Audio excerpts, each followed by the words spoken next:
how to put YouTube video on loop. So hello guys, in this quick tutorial video, I will tell you how you guys can do that. So it was pretty easy, so about that, let's go to YouTube. Here I will simply play my one-off video to show you how you guys can put that. So let's click on our one video. For example, that was our video. So it's simply wait for the 8. Now, for example, I want to put that video on loop. I will simply click on top right corner setting option. You guys can see with CC to wait on that.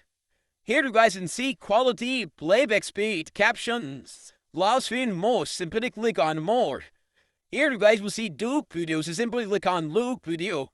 And once you turn on it, they see that video will be repeated. And once it finish, it will again repeat and it will set on the loop. So that's how you guys can put YouTube video on loop. Thanks for watching.